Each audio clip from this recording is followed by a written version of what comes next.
మమతల కోవెలమనిది పమ్మన మాతృమూర్తిరా. మట్టి మనిషినండి నేను, మాణిక్యమన్నారు నన్ను, పల్లె కోయిలమ్మ తెల్లవారి కుసి కోతి నా పాట. మీరిద్దరు ఎక్కడ కలిశారు? ఎప్పుడు జరిగింది మీ మ్యారేజ్?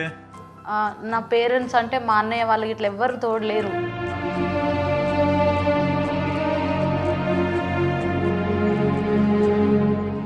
ఏం పిల్ల రాగులో నాగమల్లె తీగలో. నువ్వు చిన్నప్పటి నుంచి ఎదుర్కొన్న ప్రాబ్లమ్స్ ఏమైనా ఉన్నాయా? ఉంటే అందరితో పాటు నేను కూడా అంతే. అమ్మ ప్రేమలోనా, మన తల్లి ప్రేమలోనా. అంటే చిన్నప్పుడు నీకు హేళన చేసిన వాళ్ళు ఎవరైనా ఉన్నారమ్మా? ఒకనొక టైంలో చనిపోవాలి అనిపించేంత కష్టం వచ్చింది.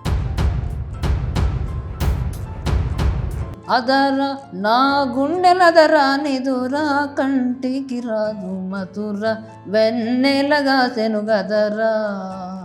ఓకే, ఇద్దరు కలిసి ఒక పాట పాడండి మీ ఇద్దరు. ఇద్దరం కలిసి డ్యూయట్ సాంగ్. ఆ డ్యూయట్ సాంగ్ పాడండి. ఏంటిది? అదా అదొద్దు. పడితే లైన్లో పడుతుంది, లేకపోతే తిడుతుంది. ఏం చదువుకున్నామా సమీరా మీరు? మా పేరెంట్స్ నా మా మదర్ 10th చనిపోయారు.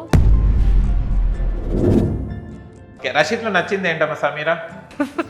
వంకాయ కూర. వంకాయ ఒకసారి కారం వేసిందంటే 3-4 చెంచాలు వేసేసింది కారం. పచ్చబొట్టేసిన పిల్లగాడానితో. బాధపడ్డ సంఘటనలు ఏమైనా ఉన్నాయా? ఏమో దేవుడు డాడీ వాళ్ళు లేనందుకే వాళ్ళని ఇచ్చిండేమో అనిపిస్తుంది.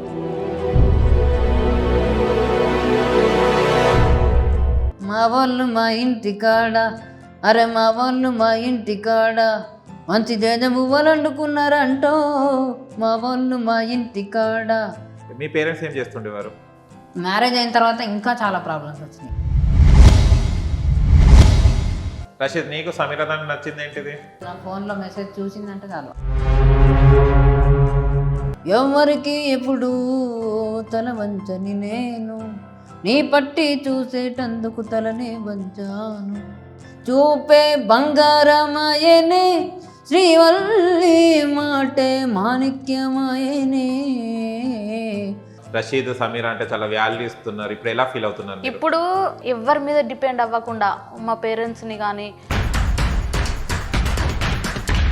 బుడి బుడి అడుగులు నువ్వు వేస్తే తన అడుగులు తడబడతాయి అమ్మా.